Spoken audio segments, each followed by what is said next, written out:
Welcome sa Dries TV. Kung interesado ka sa ganitong news, huwag kalimutang isubscribe ang ating YouTube channel. Maraming salamat! Hello mga Kadaver Kads! Welcome back again sa ating YouTube channel at ang pag-uusapan natin sa update na to ay may kaugnayan po sa mga kaganapan sa Itbulaga and syempre patungkol po kay Raisa May at kay Bimbi. So kahapon nga po hindi nakalimutan ng Itbulaga ang first monthsary po ni Bimbi at ni Raisa May.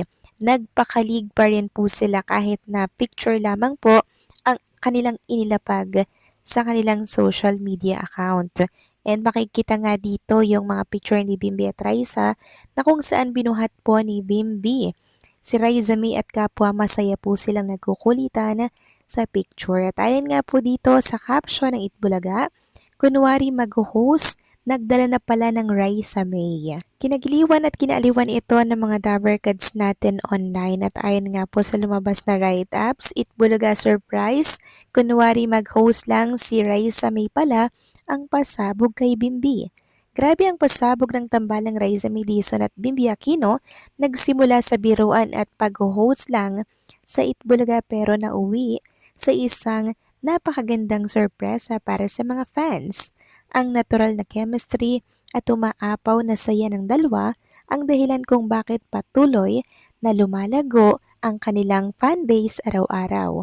Mula sa mga millennial hanggang sa mga senior citizens, walang nakaligtas sa charm ng tambalang Maybe. Kaya naman lubos po ang pasasalamat ng mga Dabber Kids natin at syempre mga seniors, mga trentahen dahil nakahanap po sila ng kanilang magiging inspirasyon. Yun bang paglalanan po nila ng oras para po sila'y maaliw at kiligin ng sobra. Samantalang congratulations naman mga Kadaber Kids sa Team Raisa dahil naka 3.1 million followers na po sila. Ayon nga dito, pagpupugay at pagbati sa Team Raisa.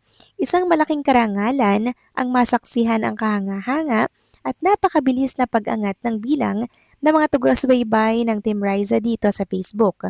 Ang mathematical milestone na ito ay malinaw na patunay ng inyong pamilya ay may malalim na koneksyon at nagsisilbing tunay na inspirasyon sa milyon-milyong Pilipino sa napakahalagang panahon. Bukod sa inyong husay sa pagbabahagi ng mga masasarap na putahing niluluto at inihahanda para sa inyong pamilya, higit na kahanga-hanga ang inyong dedikasyon sa pagtulong sa ating mga kababayang nangangailangan. Ang inyong bukas palad na pamamahagi ng biyaya ay isang ehemplo ng tunay na pagmamalasakit at bayanihan.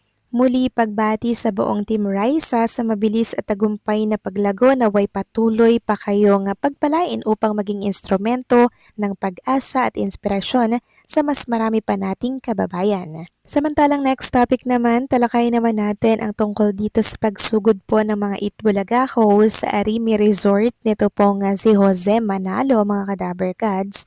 Dito naman po yan sa Laguna. Yes, pakatapos po ng pagbisita po ni Raisa at ng kanyang pamilya sa farm po ni Romeo Katakutan, abay rekta pala sila sa Arimi Resort mga Kadaber Kads at dito nga po sila nagkita-kita ng iba pang Itbulaga ho. Syempre, andyan po si Wally Viola, kasama po nila dyan si Raisa May, si Alan Kay, si Ian Red, si Jose Manalo mga Kadaber Kads. So nagbanding po sila mga Kadaber Kads at talaga namang nag-enjoy dito po sa Arimi Hot Spring Resort ni Jose Manalo. Samantalang talakay naman natin ang tungkol dito sa pagbati po ni Bimbi para po yan sa mga fans nila ni Raisa May na talaga namang sumusuporta at patuloy pong nagmamahal sa kanila.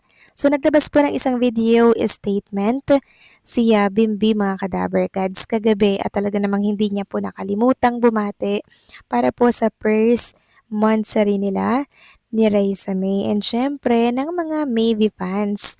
So hindi po talaga nakalimutan ni Bimbi na bumate mga Kadaber Kads, 'di ba? And nakakatuwa lang And syempre, natuwa rin po ang lahat dito mga ka-Dabarkads dahil ayon nga po kay Bimbi, sana daw ay makita po nila ni Raisa May sa Itbulaga yung mga supporters po nila.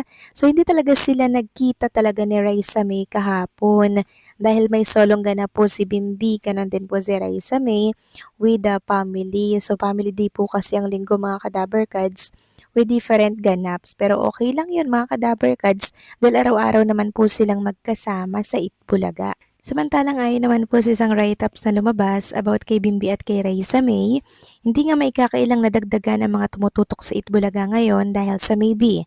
Kilig na kilig sila sa mga ganap ni Raisa May at Bimbi.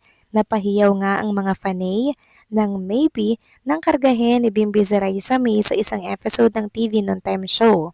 Effortless nga raw dahil kahit ano ang gawin ni Raisa May at Bimbi, sa isa't isa ay napapatili ang kanilang mga fanay.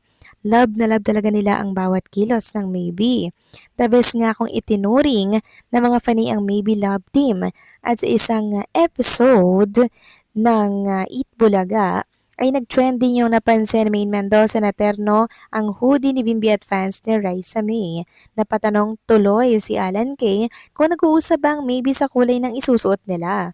May pagkakataon kasi na nagkakatulad talaga ang kulay ng mga damit ni Raisa at Bimbi. Pero ang ikinaloka at ikinatilinga ng lahat ay ang hirit agad ni Bimbi na meant to be talaga sila ni Raisa May. Ang galing din talaga ni Bimbi mag-dialogue manang-mana si Bimbi sa nanay niyang si Chris Aquino na galing sa pag-host.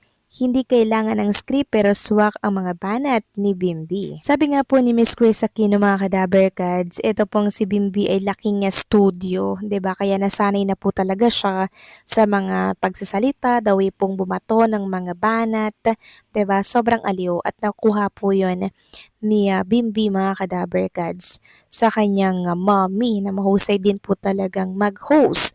Kaya hindi maipagkakailan na talagang si Bimbi may talent mga ka-Dabarkads.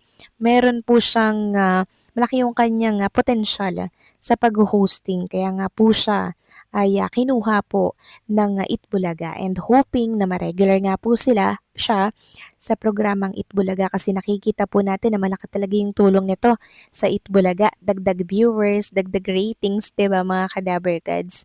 Kaya sana po, no, sana ay ma-regular nga itong si Bimbi, 'di ba? Yun ay kung luluubin po ni Bimbi na siya ay magkaroon ng regularization sa Eat Bulaga kasi ang dami pong prioritize ngayon ni Bimbi, yung kanyang mommy, yung kanyang pag-aaral na which is August na ata mga ka-Dabarkads ang start.